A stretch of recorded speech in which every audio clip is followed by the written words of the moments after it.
There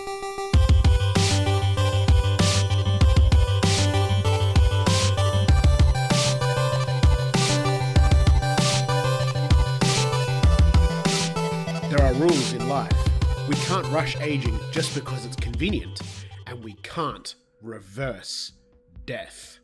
Welcome to the Pixel Pop Movie Podcast. I'm your host this episode, Toby. With me, I'm joined by the dashing in scarlet, Ethan.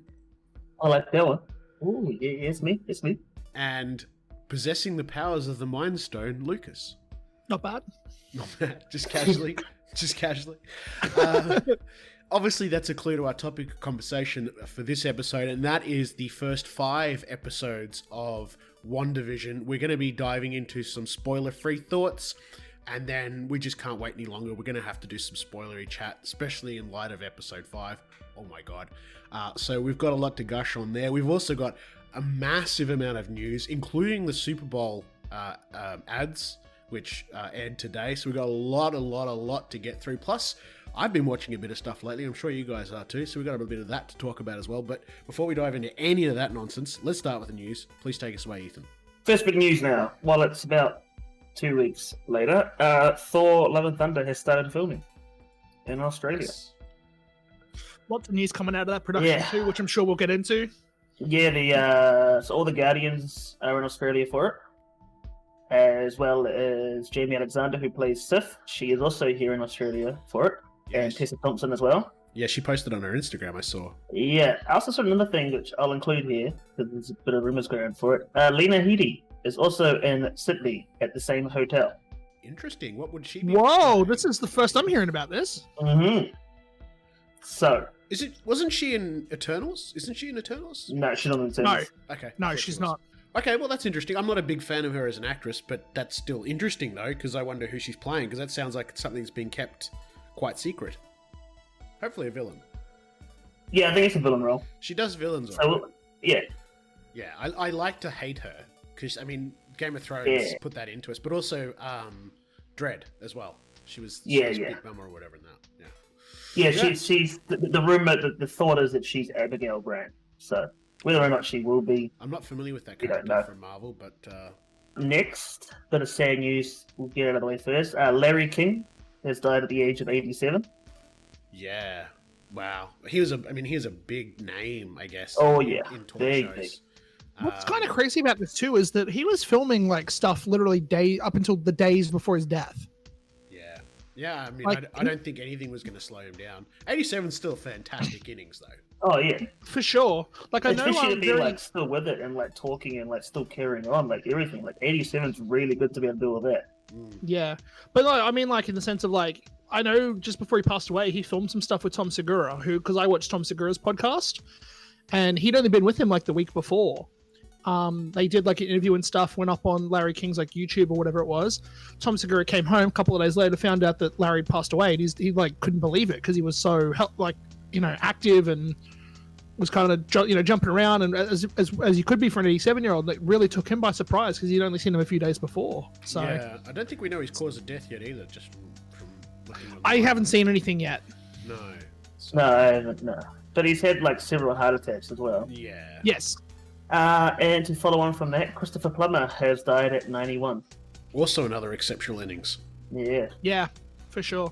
Sounded music, considering like how old Chadwick Boseman was when he passed away, like 91, you can't complain with 91.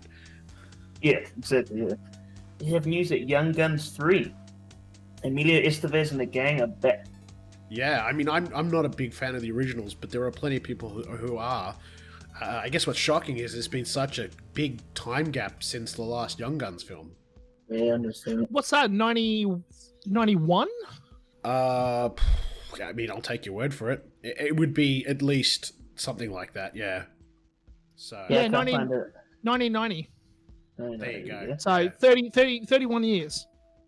Next, we have some film delays. Big surprise so there. No Time to Die. It's now moving from April to October. That's a shame. Edgar Wright's Last Night in Soho has moved from April 23rd to October. Ghostbusters Afterlife from June to November. The Uncharted movie has moved from July to February next year. So basically everything is just getting bumped 6 months. Morbius has moved from October to January next year. The King's Man has moved from March to August. Bob's Burgers has been taken off the schedule entirely, and A Quiet Place Part 2 has moved from April to September. So just thanks to what's happening in North America, no movies for another 6 to 8 months. Thank you very much. Yeah.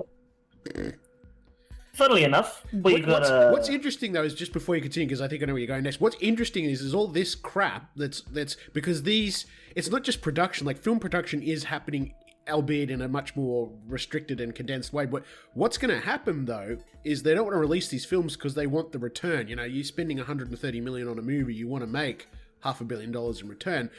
What's going to happen, though, is this massive drought at the cinema is just going to push more and more people to the streaming services, and the streaming services are still pushing out huge productions.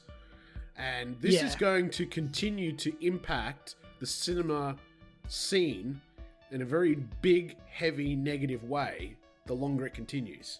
What's interesting, though, is we're going to get to a point, right, where all these studios are going to be so backed up with films that are literally just sitting there waiting to be released. Mm-hmm. That dropping all of the movies at once, like pre-COVID, right? We had, I think it was like a Marvel movie basically scheduled once every, it was like over the course of 3 years, it was like one every maybe 4 months. Mm-hmm. And because they want to kind of get it back on track to where it was, it then got to the point where it was going to be a new Marvel movie once every 2 months. You got to worry about the burnout. Yeah. Yep. Because that's a lot of movies and a lot of projects, but then also having the Disney Plus stuff all coming out, it's like something like 10 projects in the space of 12 months. Like, that's a lot. Yep. Even for someone who's a massive Marvel fan like me, that's a lot of stuff. It is. And it's going to get to a point where they're just going to essentially like block themselves up with content that when it gets to the point of getting to release, they're going to have diminished returns because there's going to be so much stuff getting pumped out so quickly that people aren't going to have the money to go, I'm going to go and see Fast and Furious. And then in, next week, James Bond comes out. And then the week after that, Eternals is out. And then the week after that, Godzilla's out. You know what I mean? Like, it's going to... compounding the problem with the home streaming too. You're going to say, all right, I can go to the cinema this week and this week and this week and pay $30, or I can stay at home and watch Mandalorian, and I can stay home and watch WandaVision, and it's free because I've already paid my monthly. You know what I mean? Like, it's going to get harder and harder and harder. Absolutely. You're right. Anyway. Well, next we have a big game spot from Super Bowl for Fast 9. Oh my god, I can't wait for this movie. I watched it and I don't understand. The last 10 I don't even seconds know of what that the car spot was doing when it's moving like that. Last 10 seconds of that spot were incredible. Did we just abandon physics entirely at some point? How is it that these movies like get more ridiculous each film, but are also more entertaining? Like, I don't get it. I can't wrap my head around it. I just stopped watching. I feel like Fast and Furious is like one of those franchises that people love to bag on, but if it's on, everyone's like, fuck yeah, let's go watch it, we're gonna have a good time. No. We had a TV spot for Nobody, starring Bob Odenkirk. Yeah. Wow. Dude. Out of nowhere, and I think he's gonna pull it off. So, have you seen the first trailer for this? I've seen no trailers for this. You've seen nothing. You should check this trailer out. Really, I swear I posted about this a couple of months ago. So. Oh, you did? I just didn't watch it. Oh, okay. So yeah, like I was like really because we were watching like YouTube and the short version of like the minute trailer came on, and I was like, what the hell is this? So I actually went looking for it and found the 2.5 minute trailer that they dropped like a couple of weeks before, and Saul from Breaking Bad is John Wick now. Pretty much. And like, it looks awesome.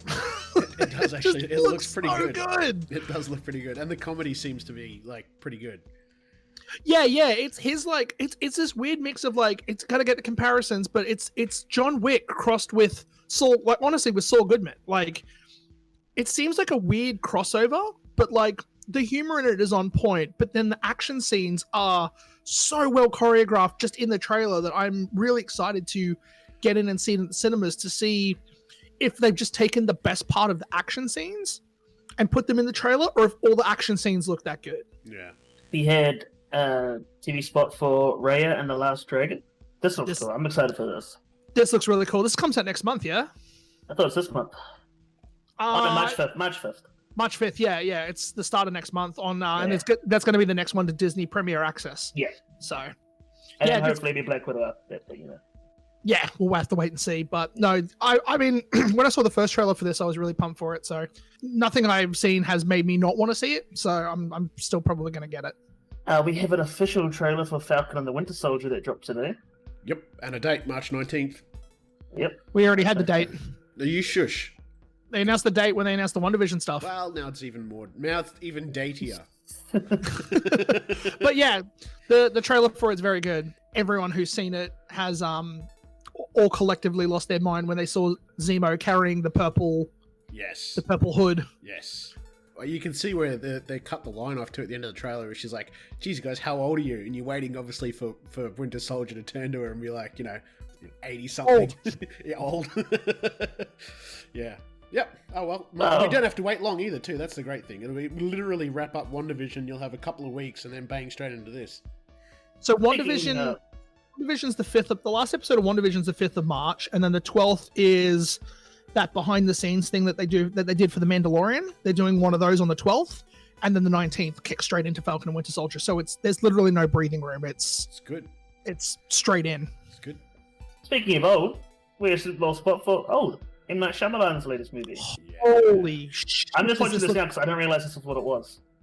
Yeah. Doesn't it look weird? It does. It looks good. Yeah, it's got that. I honestly think we're in the renaissance of M. Night Shyamalan. I think he's done his shit, like his shit, and we're now going to start getting, Sixth Sense level, Signs level type shit again, and I'm very excited for it. Next, we have a Japanese remake of Cube. Yeah. Which I sort of stumbled across this because normally, we see American or Western adaptations of Japanese films like, The Ring and stuff. Here we've got a Japanese sort of just a reboot of Cube, which is a great film. And, this is kind of neat. I'll be interested. I probably, this would be something I might try and catch on a streaming service at some point. Yeah, it'd be good. One that I know... Oh, sorry. I've heard of Cube, but I don't really know much about it. Yeah, the first one, like all these things, there's 3 of them. The first one's definitely worth watching. It was made. It's a bit like Saw in that it was made on a fairly small budget with a small cast and crew, and it's the story that sort of carried it. And it's definitely a good Friday night, Saturday night flick to watch with your partner. It's if you haven't seen it, it's a little gory, but it's not like over the top. Well, next we have a trailer for Cosmic Sin, which I know Toby was excited about. Wait, what? Oh, Cosmic Sin. Holy crap. This looks terrible. The special effects look good. Everything else looks like super B grade. Super B grade. Is that the Bruce Willis one? Yeah. And Frank Grillo. Okay. And Frank Grillo is actually billed before Bruce Willis. Yeah. Oh boy. I mean, I don't mind Frank Grillo, but he's not a I wouldn't see him as a main actor star role. Like he's in like Winter Soldier kind of role, that kind of thing, he's fine. Or a TV show, he's fine. But I'll give him his credit. He's really good in the Purge movies. And lastly for our trailers, Godzilla vs. Kong. Oh my god. No one cares. Oh my god. Godzilla vs. There's not a lot we can say about this other than it's pure hype material, and it's going to be masturbation material for me and Lucas for the year to come. I mean, like, I can't even talk about it because I'm gonna spoil things. Like, there are things in the that are. No spoilers. No, I'm not even gonna go into spoilers. That's what I said. I said I'm not going into spoilers. I can't even talk about it because I will. But like, for those that know the lore and know things to look for, there is so much in that trailer, and it's all hidden in plain sight too. So very excited. I can't wait. Next, the Hollywood Reporter is reporting that there's a Harry Potter TV show in the works. Yeah, for HBO Max. Yeah. Yeah. I mean, it's kind of like Star Wars, really. I mean, depending on who you talk to, people will say that George Lucas was starting to derail Star Wars, blah, blah, blah, blah, blah, whatever, right? But the point is, it was too big a franchise to let it just sit there and do nothing. And I think the same's true of Harry Potter. Regardless of what Rowling's doing on social media, I don't care, whatever. Yada, yada, yada, yada, yada. Harry Potter is just too big to do nothing with. Well, there's still the Fantastic Beasts. Number 3's filming right now. Yeah, which obviously had its own controversy surrounding that as well. But Yeah. look, I think this is a smart move. I mean, clearly Disney have shown... I don't know, this is not Disney, but what I'm saying is Disney has shown how you can take something like Star Wars and then pump out TV shows, make money off it. And obviously, HBO is like, well, hey, Warner Brothers, whatever, we can do the same. So, yeah, makes sense to me. Well, I mean, to be honest, I've enjoyed The Mandalorian more than I have done for the current, trilogy movies they've released. And that's fine, but I'm just saying, That's what I'm saying. I think TV could work a better format for it. Absolutely, yeah, I think it could too, because you can sort of slow burn a bit, because some of those later movies, they just rush through in 12 months, because every book's a year, it's like, so this allows you to sort of really, you could, instead of being a film per year, it could be a season per year. So I just don't know where you jump in, because it's Harry Potter who's now grown up. So I don't think it's going to be... I think it might be like a Hogwarts TV series. Yeah. They're probably just using Harry Potter for the name, but it'll be a Wizarding World one. Yeah, I'm sure it'll do well, and I'm sure Harry Potter fans will be salivating for it. Actually, my main question is the announcement of a Harry Potter TV series makes me think it's going to be the Harry Potter books, and they've been very specific in using the Harry Potter name to say, oh, we have a Harry Potter thing coming to HBO. No, we have a Wizarding World thing. So I'm wondering, could it be something set after Hogwarts? What if they do that book, that last book? The eighth one? Yeah, maybe. They'll send them to the play, end up doing an actual TV show, that one instead. Maybe. Because that whole thing, the book is actually the stage notes and the stage production. It's literally has everything kind of written out for them, ready to go. They don't even need a script writer; it's already done. At some point they'll reboot the whole thing anyway. So they sure will. That's going to be a sad. Next, we have a Fraggle Rock reboot show. This just started filming. Yeah, yep. So it's a reboot of the '80s Muppets style, Jim Henson show. So it's probably you're way too young for this one, but Fraggle Rock actually, I believe, I could be wrong, but it started. I believe its initial conception was like a Labyrinth TV show. Didn't take off, didn't get the funding, whatever, and it sort of got reworked and turned into Fraggle Rock. I think it was something like that, or a Dark Crystal series. It was one or the other. It was one of those Henson movies, and then it got reworked and turned into this. Because I think it was originally, it might have been Dark Crystal, because I think it was originally meant to be Podlings, or it was meant to be the Goblins. I can't remember. But yeah, I watched it a bit growing up, and anybody who enjoys Jim Henson's Muppet stuff and enjoyed the Muppets will probably enjoy this. So it's coming to Apple TV. Yeah. Now, in a bit of weird casting and unexpected casting, Kevin Hart has been cast as Roland in the Borderlands movie, alongside Cate Blanchett as Lilith. That's fine. Are you gonna say it? Or if they get The Rock to play Brick. Matter of time. Nah, I feel like there's 4 people you get to play Brick. You get The Rock, Batista, John Cena, or the Mountain from Game of Thrones. And then you get Matthew McConaughey to play Mordecai. Movie done. There you go. But yeah, it's that casting's been met with a bunch of hmms and ha's, But apparently the movie's going to start filming in Prague, I think, later this year. Or somewhere in Europe. Well, next we have a Skull Island anime series coming to Netflix. Well, you guys are going to be happy about that. Yeah, set in Legendary's Monsterverse from the people who did the wording is, I think the wording is carefully here too. It's not animated, it's anime. So I think you're actually getting... Anime, yeah. Anime. Yeah, it's anime. Yeah. Well, yeah, it's from the people who did the Castlevania one on Netflix. The same, which did well. Yeah, which did well. Oh, yeah, very well. Well, the people who also did Castlevania are doing that new Kevin Smith He-Man one too. Oh, there you go. Yeah, so it's going to be the same production house that's doing those two. Also following on from that, a new animation about Tomb Raider coming to Netflix. Following Lara Croft after the events of the video game reboot trilogy. Yeah. Oh, actually, while I'm here too, I've got some news we haven't got on here. There's a long shadow being cast over the Diablo animated series for Netflix. Appears that there's been a bit of a falling out between Blizzard and Netflix. Some staff have jumped ship. Oh shit! Possibly lawsuits. I'm not sure. Yeah, I saw a few reports about it, and there's nothing confirmed or denied, but it's looking very rocky. So I thought that wasn't never officially confirmed. It was. I thought it was all just rumor. It was never officially, but there was so much unofficial stuff going around that it was pretty hard to. Well, yeah, because they're going to be doing an Overwatch one as well.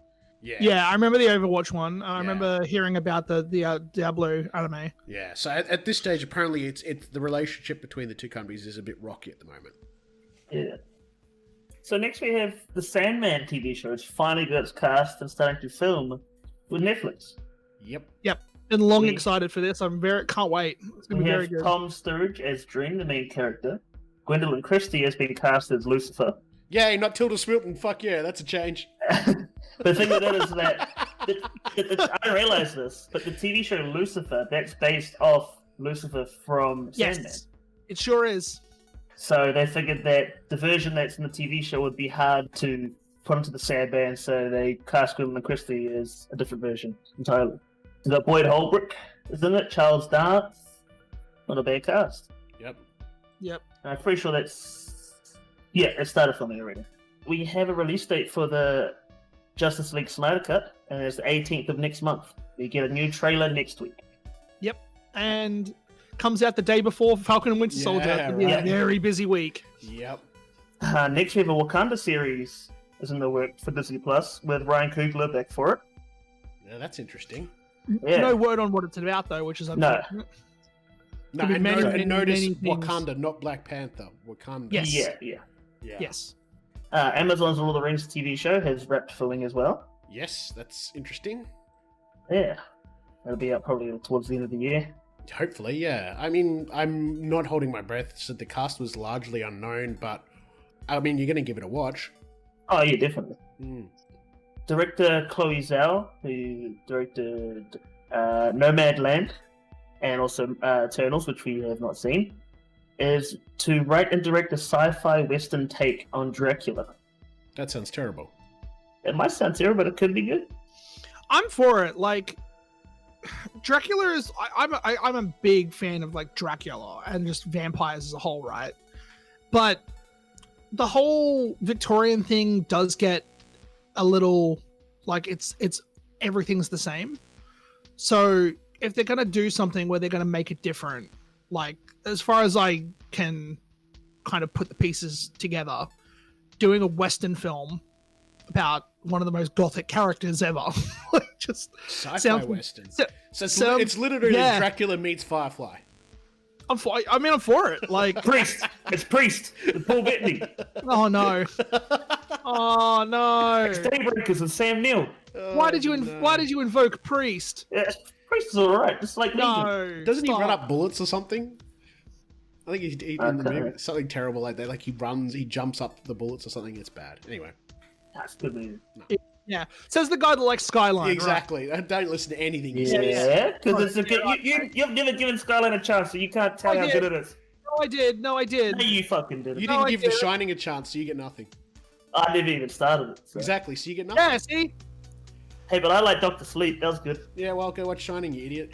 How? 'Cause he's Do you an watch idiot. Doctor He's an Sleep idiot. and not The Shining? He's an idiot. That's why. The 'Cause- Shining is better. He's an idiot. No, it's not. Doctor Sleep's great. He's an Nah, idiot. I love Doctor Sleep. I thought it was fantastic. The Shining is better. Then I haven't seen it. I saw it in Ready Player One. That was enough. You're a bloody dickhead, mate.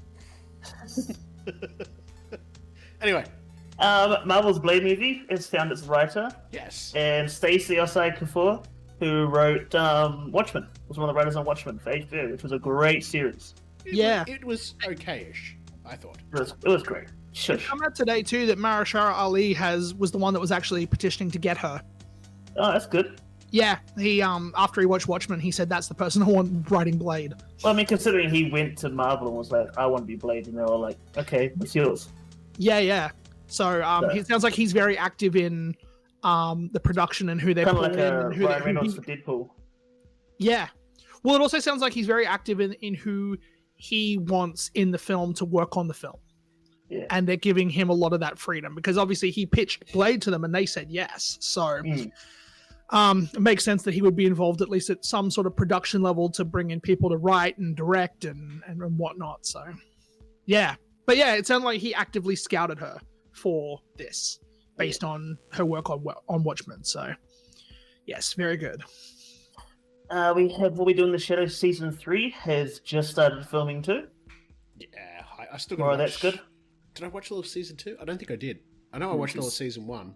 It was so good as well. It was so yeah, good. yeah. It was a good. I don't think I watched season 2. I'll have to sit down and watch season 2. Yeah, And it's a great show. Oh yeah, definitely, so good.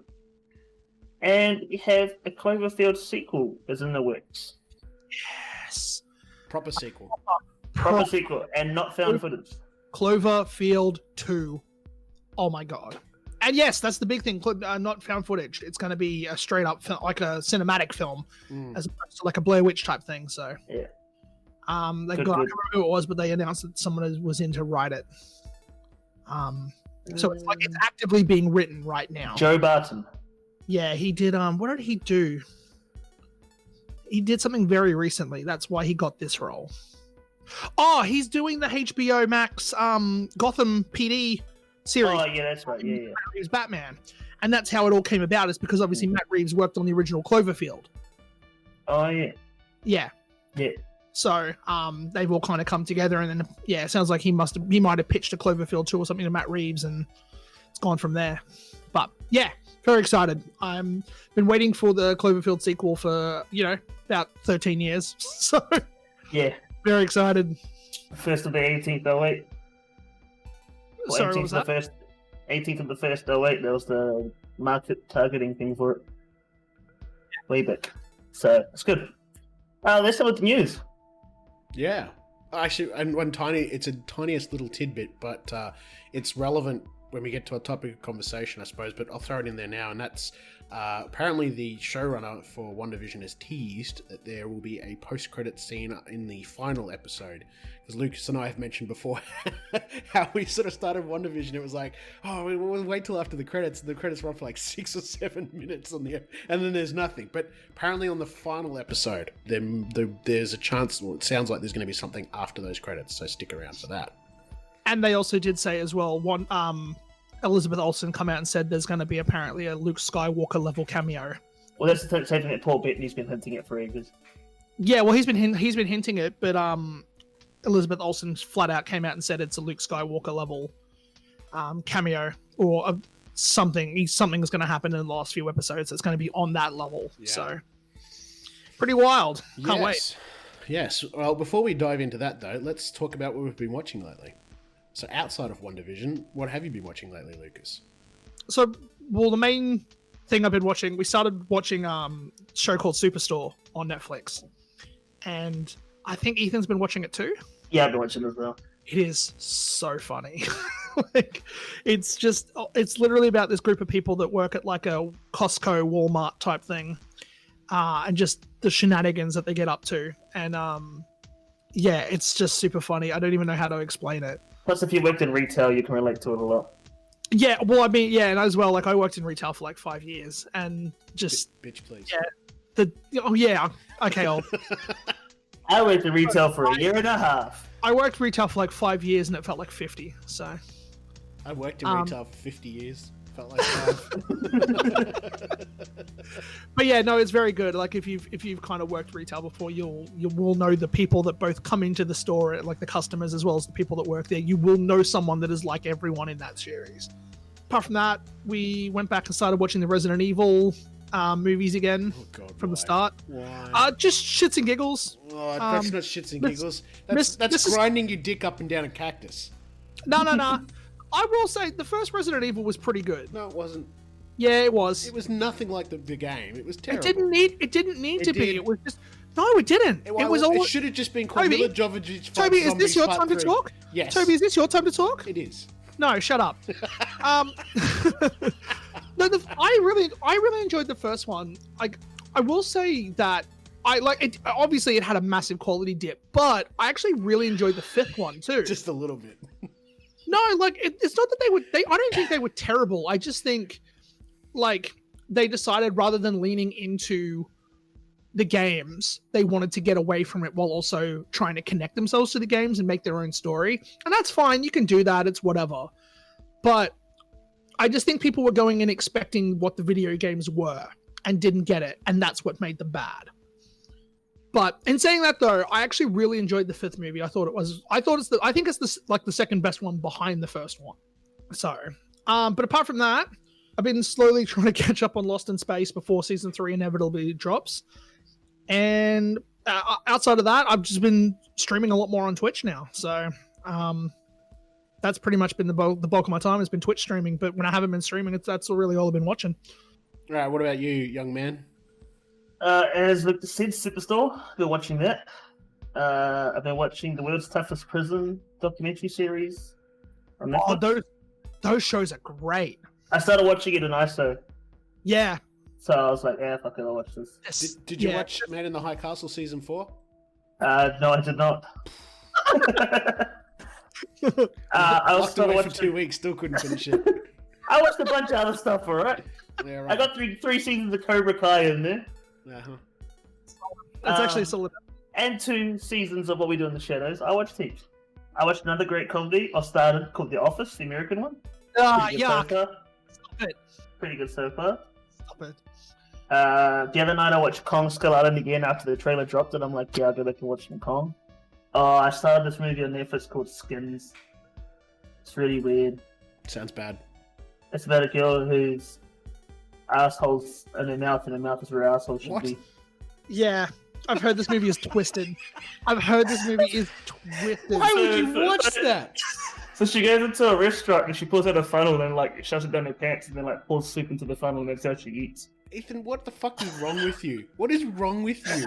I asked some people for suggestions I want to watch, and my friends was like, "Watch that Skins. It looks fucked up. I don't know if I want to watch it yet." So I was like, I started watching it, and I was at ISO, and then my dinner arrived, and I'm like, I'm not watching this anymore. I haven't gone back to it.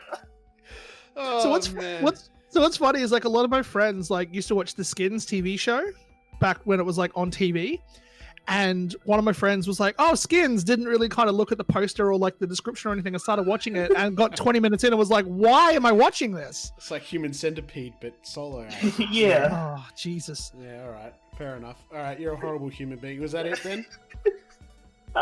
Yeah, I recommend Skins to everyone. Go give it a watch. All right. Great fun for the whole family.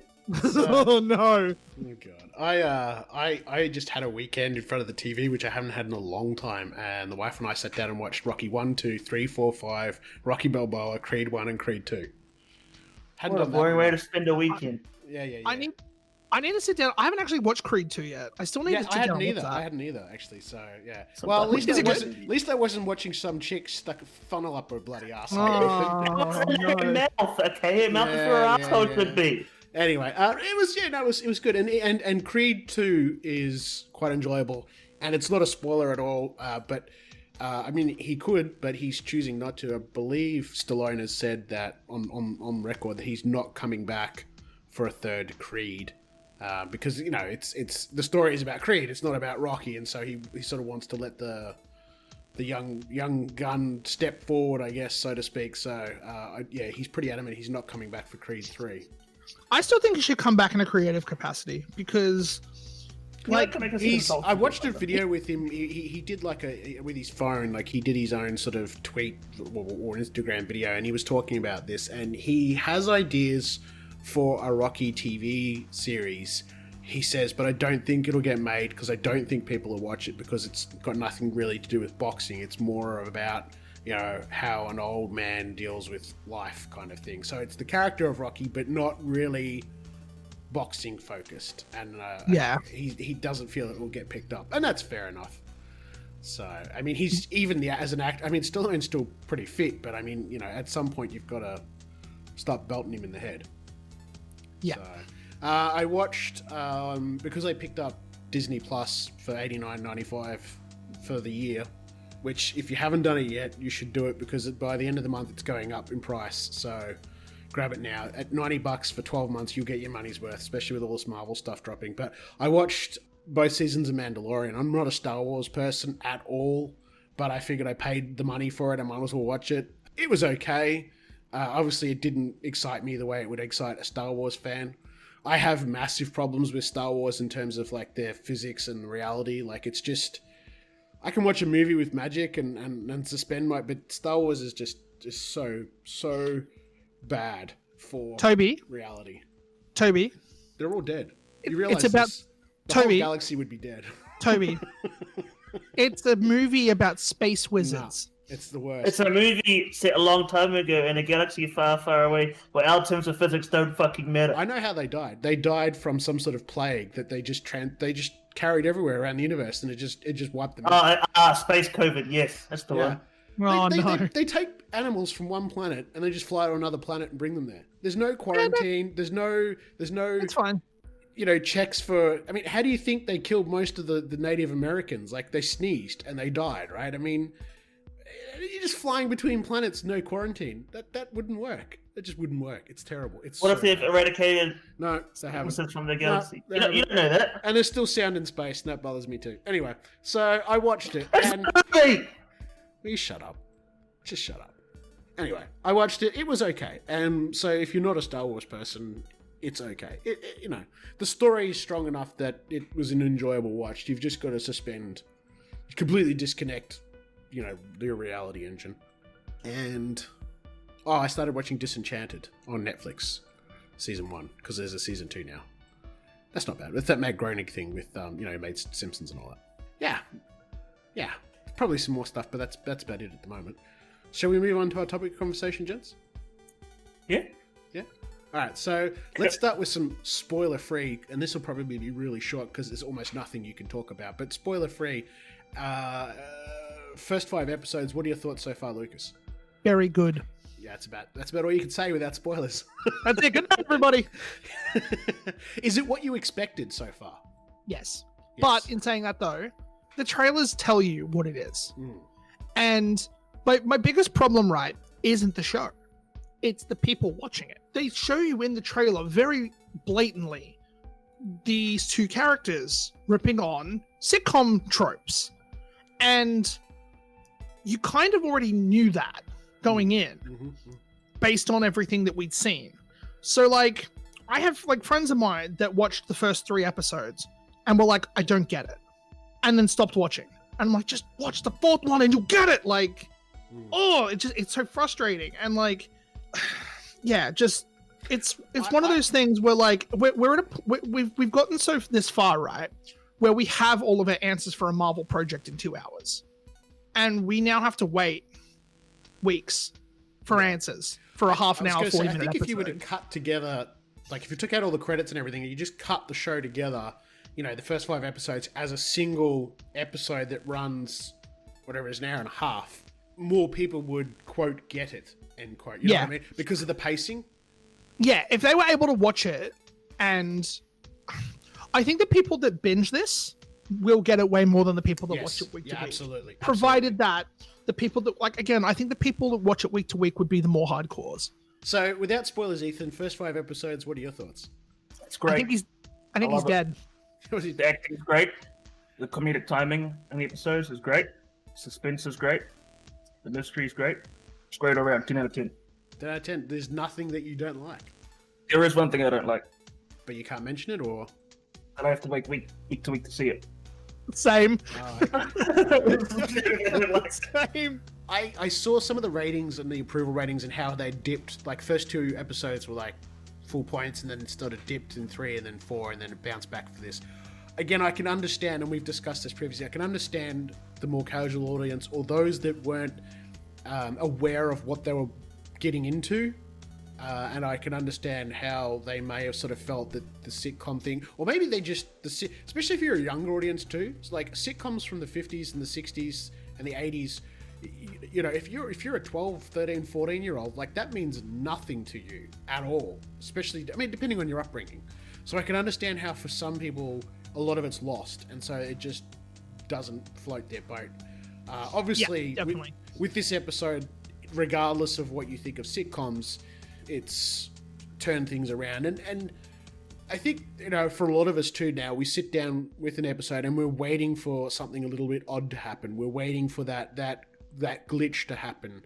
And that's a large part of the anticipation and the fun of watching this show. So, look, it's only going to get better. And I think, like we've said, once it's finished, even if you watched the first episode, maybe you watched the second episode and you went, I think once it's done, there'll be reason to then come back and just binge the whole lot. And if it means you fast forward some bits, that's your prerogative, but I think it'll be worth the watch. when it's all said and done. All right, so let's make a big, loud, clear warning, alarms, ding-a-ling-a-ling-a-ling-a-ling-a-ling. We're going to dump into some spoilers now because there is some to discuss. And I know the season's not finished yet, but I think if we were to wait until it was all done, we would just have too much to talk about. So it's better to sort of snap a bit off and sort of chew and digest as we go. So fair warning, if you haven't watched it and you're intending to and you don't want spoilers, skip ahead, check the time codes below. Otherwise, if you've watched it all and you're ready for the juicy stuff, stick around. Let's who are we taking off? Let's take Lucas off the leash first. I was going to say, let Ethan go.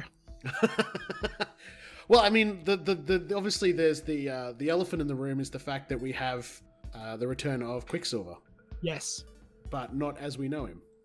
Well, not as we know him in the MCU. He had been recast as our favorite Quicksilver from the Fox universe. Yes. Now we kind of, I felt like I don't think we had a rumor about this, but I guess we'd kind of touched on this before. No, there are rumors about this. Rumors about this. We did, yeah. Yeah, we talked about Evan Peters. So Evan Peters had reportedly been cast. They hadn't said who it was, but there was a big hint that he was going to be playing Quicksilver. Yes. Now, this ties back with my intro quote, of course. And obviously, if you watch the episode again, where she says, "There's no rules in life. We can't rush aging just because it's convenient, and we can't reverse death." What's interesting here is this is Wanda saying, "I can't bring anyone back to life." What does that mean? Well, one, that means that Vision is technically not brought back to life. But then again, he's not a human. This is something that can be discussed. But we saw in that episode he's that more animated, isn't he? Yes. Yeah. And she's not able to bring back her dead brother. So what she's got is an alternate version of her brother. But, okay, there's a but here. So, obviously, she's in control of what happens in the town, right? Yes. And last episode, when we just had, Agnes does not seem bothered at all by the kids aging and all the weird shit going on. Oh, but also the fact that... yeah. She's definitely outside of things. Yes, Agnes is but not, also not what additionally she the seems. fact that every time something needs to happen, Agnes is there to fix it. Yes. And then Wanda also said in that argument with Vision she had at the end, is that she doesn't know how all of this started. And then she went on to say that she didn't bring Quicksilver here. Right? So, what if Agnes is there to keep Wanda on track for some ulterior motive by constantly giving her distractions every time something happens? Yeah. So she couldn't bring her brother back to life. But what if Agnes is like, "Hey, I'll rip your brother from another universe and chuck him here"? I suspect what we're going to find is that a lot of what's going on is Wanda. However, she's being tricked, coerced, beguiled by whoever Agnes truly is. So use your powers to do this. You can do this by doing this. Sort of the devil whispering in your ear, so to speak. Yeah. Is how I feel this is going to be. The devil's in the details. Badum-tsh. Yes. So obviously, as I've seen some joke articles that this was a $7.8 billion cameo. The most expensive cameo in the history of cameos, because it took Disney acquiring the Fox license to be able to bring these universes together. And I think now that we've talked about this, we've hypothesized about this, we've speculated about this, the fact that we've now got it on screen just really really honestly blows open the possibilities going forwards too, with Spider-Man 3 and all these other films and what they can and can't do and what we might expect. I can't imagine there's many actors who were in the Fox universe that aren't salivating at the opportunity to join the MCU and Disney. I imagine many of them are lining up. So I got a theory that Vision can awaken people. So what if he awakens Quicksilver next episode and Quicksilver tells him he was plucked from a different universe with his mutants and then he has no idea who the Avengers are and all this sort of stuff? Yeah, I don't think for 1 second that you spend $7.8 billion to hire an actor who played Quicksilver for Fox to just play the MCU version of that character. Oh, no. Considering his hair as well is exactly the same as the Fox universe. Long lost bro get to squeeze his stinking sister to death or what? Yeah, I think you're right. I think whatever magics are in play here, he's, being projected as the MCU version at the moment in terms of memories and personalities, but physically, he is the Fox universe. Yeah. And obviously, this paves. I mean, this is also not even technically, literally the first X-Men to appear in the MCU. And what a great character to. I mean, it's the right link. You know, it makes sense. Yeah. I mean, he was like one of the things that everyone loved from like Days of Future Past. And his scenes in those two movies are the most enjoyable in the whole film, just about. But also, if him coming into this, he's so much more powerful than the Age of Ultron Quicksilver. I think in terms of what speed can do. Well, we didn't. I think, to be fair, I know we didn't get a chance to see much of. Yeah, we didn't get to see him really flex. Yeah. No, but in terms of what we've seen him to do, he's powerful as fuck. Yeah. But I mean, he's also the son of Magneto in the Fox universe. Whereas in the MCU, they got their powers from the Mind Stone, don't they not? So what if there comes... So what if there comes a time where Wanda's going crazy and everyone within Westview needs to be evacuated from the town really, really fast? Who could do that? Yeah, exactly. I think Quicksilver could.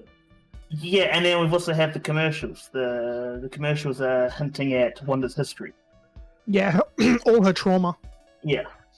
We had the first one, the toaster, with Stark was the bomb that destroyed the house that her and Pietro looked at. It just kept ticking. What was the second one? The second one was the Strucker watch. The third one was... the Hydra soap. The Hydra soap. Did we get one for 4? We didn't get one for 4, did we? Yeah, we got Lagos.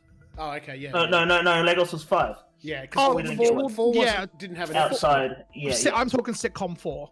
Okay, yeah. So sitcom 4 was Lagos. Which I thought there might have been one between sort of like...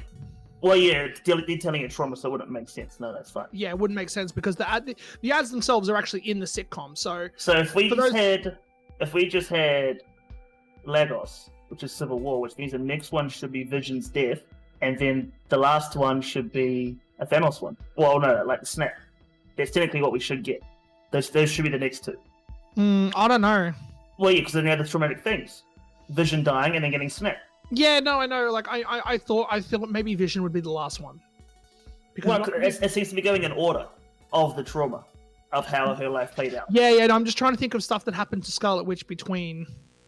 Maybe the last one is that, but the one before it is she wasn't able to protect Vision from Proxima and all of them, Corvus Glaive and that. To get a little deeper into it, so that obviously the toaster, the red light was kind of dinging and stuff. That was to represent the bomb that killed her parents. That's what I said. Oh, did you say that? I missed that. Yeah, sorry. I said that. But did you talk also about the two people in the ads? Oh, 2 people in the ads are their parents. Yeah, that's the rumor at this point is that the because it's the same 2 people in every ad. Those are her parents. So, question then: if she cannot bring things back to life, she can't bring the dog back to life. She can't bring her brother back to life. How is Vision being Vision? She's just purely making it happen, using her magic to make it seem like Vision's doing this sort of thing. I would assume. Is the flesh? Is it the flesh that's dead, and she's just animating the robotic portion of him, or maybe? I think this is where it kind of starts to get into theory crafting. It is. Right. Just quickly though, if we remember from the comic books in Age of Ultron, remember how Ultron, and they sort of touched it in the movie, but Ultron survives by uploading himself basically to into Jarvis. Yeah, into the internet as well though. Like in the comic books, he sort of, you know, what if Jarvis, well not Jarvis, but what if Vision did something like that with Ultron? Maybe there's, you know, an intelligence, you know, like Jarvis version of Vision somewhere, and perhaps that's what's being used. So have you noticed the post-credit scenes? Some of them.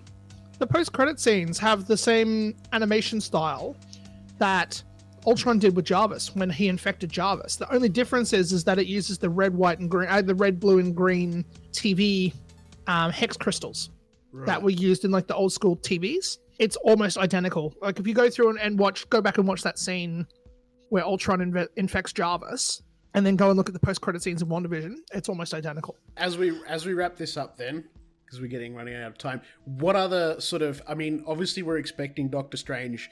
Are you expecting any other MCU madness, Fox madness, any other cameos that to sort of crop up in the show? Yes. And they are? So, well, I mean, again, this kind of gets into theory crafting. I guess if you don't really want to know where this is going, don't listen to me. The obvious answer is Mephisto. Yeah. There have been so many hints to Mephisto. There's also been quite a few references to the Grim Reaper. His helmet was seen in the second episode in the credits. A big thing as well is that I can't fully remember. Sparky the dog digs up. Yeah, I'm getting into that. So in the latest episode, Sparky the dog, who is in the comic books, he was actually Vision's android dog. He ate like poison leaves, and when he was trying to dig something up, and it was a dead body. And I can't remember the exact like connections to it because it's been so long since I've read it. But it had something to do with the Grim Reaper, who has again already been hinted in the thing. So the Grim Reaper has the ability to bring people back from the dead. So perhaps the Grim Reaper is working to help Wanda puppet the lifeless corpse of Vision. But then what's also interesting is that if they're going to bring Grim Reaper in, there's another character they have to bring in, which is his brother, his brother was in a deleted scene in Guardians of the Galaxy, which is Wonder Man, who was going to be played by Nathan Fillion. So there's this kind of like huge roundabout thing of like, are they going to do, because like the thing is, if they do Grim Reaper, they have to do Wonder Man. They are their own Batman and Joker, but they're real life brothers. So like, yeah, I just wonder if they're going to do Grim Reaper, if they're going to do Wonder Man, which means Nathan Fillion may get to come back into the universe again. Apart from that, whatever this big Luke Skywalker cameo is, the only thing I can think of, like, I think it's going to be a big X-Man. Whether it's a Wolverine or something like that, I honestly don't know. I'm really happy with how they dealt with the blip, because if you remember back to our podcast on that Spider-Man film, I was really disappointed with how it was dealt with. Like, it was really just...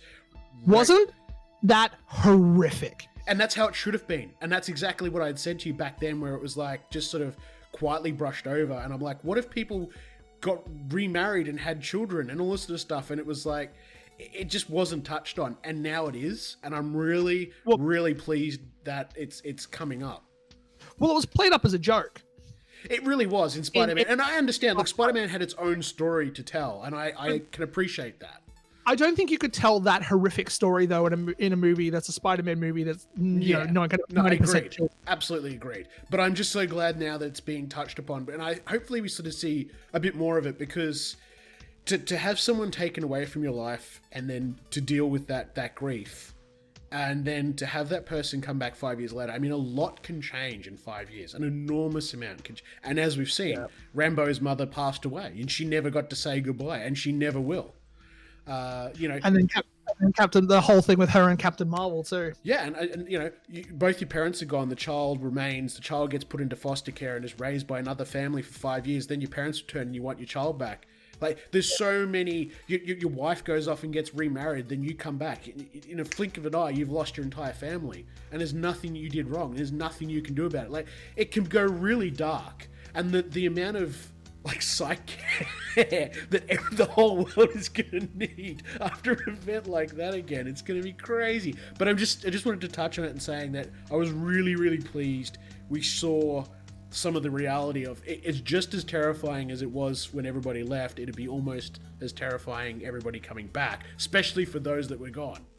So cool. So here's one thing we've got to talk about. Monica has her powers now, right? Yes. Yeah, based on the scan.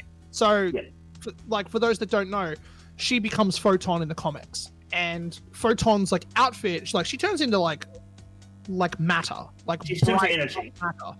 And on the scan, you see like her neck and that, like basically where the black splotches are in the corners, all of that whiteness is her body.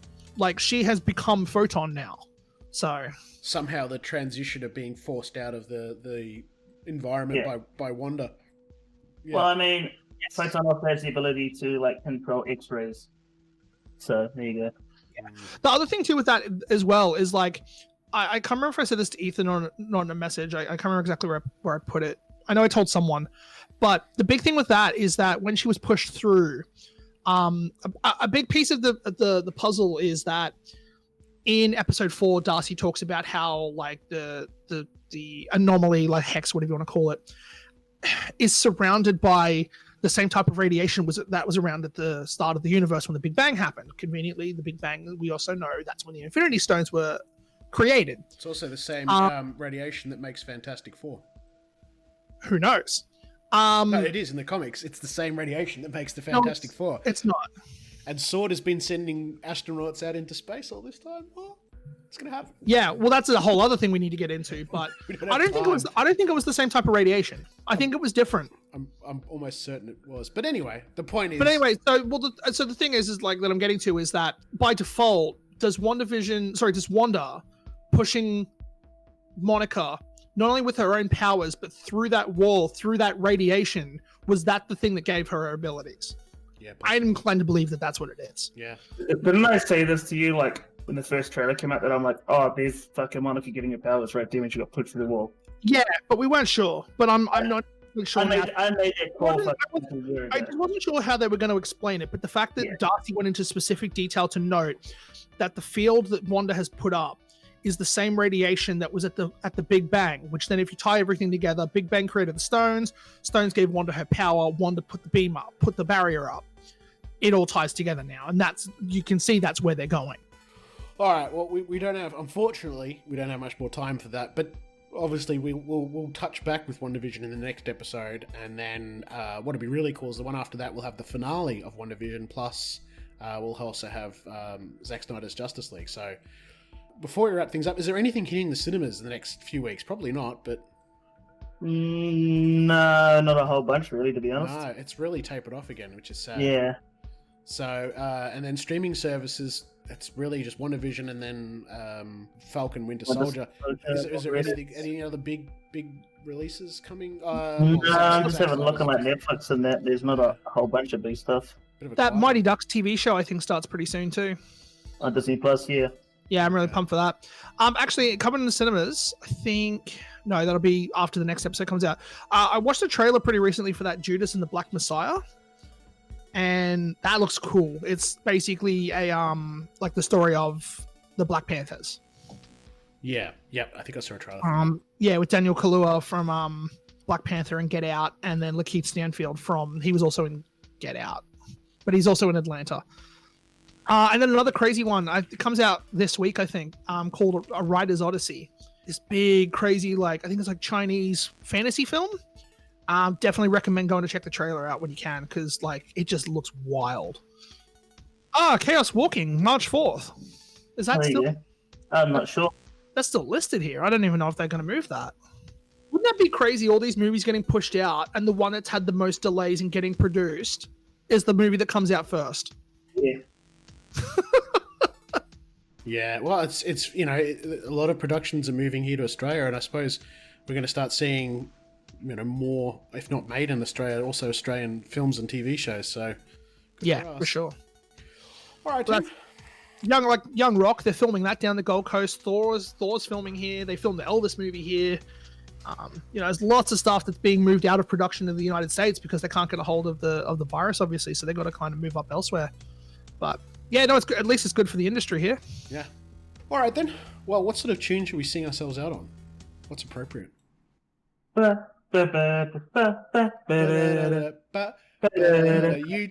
strike.